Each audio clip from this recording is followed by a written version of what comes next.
France is well on its way to meeting the challenges of tomorrow. What remains unknown is the fate of heavy combat systems. In Ukraine, we've seen Russian tanks taken out by cheap commercial drones armed with nothing more than just grenades or mortars. And man-portable air defense systems have made the use of Russian aviation on the front lines an incredibly risky proposition. Figuring out how to defeat ever smaller, more portable, and harder-to-detect threats will shape the way that heavy combat vehicles are designed, used, and deployed in combat. However, one key deficiency highlighted by French analysts is that its forces lacked serious depth. Geared toward fighting fast, mobile skirmishes in sub-Saharan Africa, French forces would struggle in a high-intensity conflict such as that in Ukraine. To that end, France is looking to build up its combat forces, but like many other Western powers is also taking a serious look at how to ensure its defense industry can stand up to the quick and long-term resupply of combat losses. Here it joins the United States and Germany, who have also both identified serious deficiencies in their ability to manufacture large amounts of heavy equipment. In the US alone, hundreds of factories were shut down at the end of the Cold War, and US tank production today stands at about 60 vehicles a year. In war, it's estimated this number could be ramped up to 20 a month, but this would hardly put a dent in potential losses against a near-peer foe. How France and its friends respond to these challenges may decide today if Western allies win the wars of tomorrow. But for the first time in 30 years, the Western world is once more preparing itself to wage global wars. Now go check out What If Ukraine Joined NATO Today, or click this other video instead.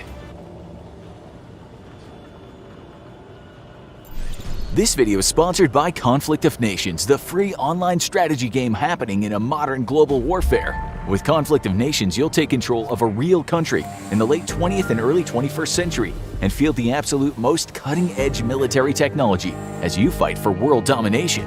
I love taking on other players, and Conflict of Nations lets you face off against up to 128 other players in games. You'll have to use all kinds of different real-life units, including tanks, jets, and even nuclear submarines, in games that can take up to weeks to complete. Choose your strategy wisely, though. Will you focus on building up your country's economic might? Or play the politics game and forge long-lasting alliances with your neighbors? Or start declaring war on everyone and rely on your military prowess? It's up to you, since with Conflict of Nations, you're truly in command of the country. Infographics show viewers get a special gift of 13,000 gold and 1 month of premium subscription for free when they use the link. But it's only available for 30 days, so click the link, choose a country, and start fighting your way to victory right now. Hour 1. In the Pacific, Chinese amphibious invasion forces stream out of civilian and military ports along the eastern Chinese coast. The massive fleet is a mix of military and civilian ships, including commercial ferries with reinforced ramps to allow them to on- and offload heavy military vehicles. This first wave of invaders is 35,000 strong, and many more tens of thousands of soldiers are waiting for their turn to make the 100-mile journey to Taiwan. Chinese frigates scour the waters of the Taiwan Strait on the hunt for American or Taiwanese submarines. A formal declaration of war against Taiwan is being declared as the ships cut through the waves. And though no declaration of war against the United States is prepared, it's fully expected that the United States will honor its commitment to defend Taiwan from invasion. Any sub in the Taiwan Strait that doesn't belong to the People's Liberation Army Navy will be considered hostile and fired upon. A world away, Russian forces staging out of Belarus and the Western Military District launch an offensive into the Baltic countries. The featureless, flat plains of Eastern Europe are perfect tank country and favor the attacker, with few natural features to build defenses on. Overhead, a barrage of missiles preempts the crossing of Russian troops into NATO territory. Hundreds of ballistic and cruise missiles fly across Eastern Europe, aimed at NATO airfields, supply depots, and troop staging areas. Aegis ashore facilities and other anti-missile defenses begin to light up the sky with their own counterfire. The average success rate of missile defense systems averages between 50 and 60%, but that still means over 100 missiles find their targets, cratering airfields, destroying fuel depots, and killing hundreds on the ground. But NATO hasn't been blind to the buildup of military troops by Russia, and the moment the first wave of missile strikes are detected and still in the air, NATO responds accordingly. The skies are so crowded with missiles for a few minutes that it's unsafe for NATO or Russia's combat air patrols to operate in the region, and they take to low altitude for safety. NATO's missiles have better precision than Russia's missiles, but Russian missile defenses are slightly more effective than NATO's. In the Pacific, China launches nearly 600 missiles in the span of an hour, the largest missile barrage in human history. These missiles target Taiwan's military and civilian airfields, hangars, command and control nodes, and electric power plants. However, a significant number of them also target American air bases in Guam, Japan, and South Korea. American and Taiwanese missile defenses put up a brave fight, but the overwhelming fire is too much, and many of the missiles find their marks. Guam is cratered by ballistic missile strikes, and America's largest military base in the Pacific is temporarily knocked out of commission. Thousands die on the ground. Further missile attacks target American naval vessels operating in the Pacific. China has needed 4 months to prepare its amphibious assault fleet, giving the world plenty of time to prepare for the coming war. The U.S. now operates 4 carrier groups in the Pacific, with a 5th in reserve along the American west coast. As American satellites detect the start of the Chinese attack, a warning is sent across the entire American Pacific Fleet. The carriers now move at full speed, taking random and aggressive turns, all in an attempt to throw off the targeting of China's missiles. American cyber and electronic warfare operations, however, are already underway. Targeting China's recon and targeting assets, they succeed in degrading the accuracy of China's missiles, but the sheer number of them still makes them a serious threat. As the missiles re-enter the atmosphere at several thousand miles an hour, American missile defenses put up a wall of lead and steel, with escort cruisers knocking out Chinese missiles with their own SM-3 missiles. When the smoke clears, 1 American carrier has been sunk. 2 have been seriously damaged. The 3rd has suffered only minor damage. Many of the carrier group escorts, however, are severely damaged or sunk. The U.S. Navy has just experienced the largest single-day loss of life in its history. Hour 2.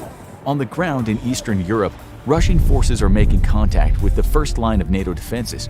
The NATO Rapid Response Force has dug in best as it can along the eastern flank of Lithuania, Latvia, and Estonia. But the flat ground doesn't give much defensive advantage to NATO. NATO tanks are on the whole more modern and more capable than Russian tanks, thanks to crippling sanctions imposed on Russia after its annexation of Crimea in 2014, and additional sanctions in 2022 after its invasion of Ukraine. Other than destroying the Russian economy, the blockade of computer chips from major manufacturers such as Taiwan have been a devastating blow to a military already suffering from worn-out and poorly maintained equipment. This has had a cascading effect across the Russian military, as much of the smart tech of modern militaries relies heavily on computer components, which Russia is now forced to manufacture domestically. Everything from modern anti-tank missiles to air-to-air missiles and even fire-control radar have a limited reserve supply and must be applied judiciously. The T-72 still makes the bulk of Russian forces, though in preparation for war several thousand Cold War-era tanks have been activated. These tanks suffer from serious deficiencies against modern weapons and are largely used as cannon fodder by the Russians. Scores of T-55s, T-62s, and T-64s smash into NATO defenses, soaking up anti-tank fire, while more modern T-72s, T-80s, and T-90s mop up exhausted defenders. Casualties are horrendous for the Russians, but they have plenty of outdated equipment to throw into the fight. NATO's tanks are far more capable than most Russian tanks, but they're also more expensive and significantly fewer in number. The United States is still in the process of shipping the bulk of its armored forces to Europe, but it'll be several weeks yet before significant amounts of American armor is ready for combat. For now, Europe must hold the line long enough for the U.S. to bring its full firepower into the fight, assisted, of course, by a few thousand advanced American forces stationed in Europe. Combat in the air is just as intense on the ground. Within minutes of the war's start, both sides' air forces took to the skies. Russian MiGs are capable aircraft, but again facing serious modernity problems from a lack of funding. However, while the Russian army has a reputation earned in Ukraine for poor tactics, communications, and performance, the Russian Air Force remains a competent and credible threat to NATO. Both sides are unable to bring the full power of their air forces to bear against each other. For NATO planes, the threat comes from Russia's numerous air defense vessels, which operate close to the front lines and can even threaten NATO planes from within Russian borders. The S-400 system ranks among the best air defense systems in the world and is lethal to NATO's 4th and 4.5 generation fighters. At immediate and close range, numerous self-propelled air defense guns shore up S-400 and older S-300 defenses.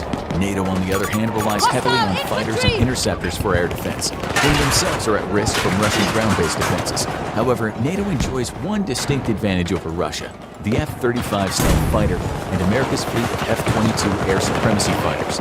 Unfortunately, only a few hundred F-35s are capable of combat operations across the NATO alliance, and most of these are from the United States. The vaunted F-22, the most capable air supremacy fighter in the world, It's also in very low numbers, and most of them are being diverted to bases in the Pacific for sea and air war against China. Entire fleets of American aircraft are already making the Atlantic crossing with the aid of tanker planes, but it'll be a day or two yet before they're ready for combat ops. Europe's lack of stealth fighters means they can't safely operate near the front lines, temporarily giving the air advantage to Russia. Russia presses that advantage as best it can, but carrying out strike missions over the front lines is still hazardous business for its air force. Russian bombers devastate naval defenses, but take casualties of their own.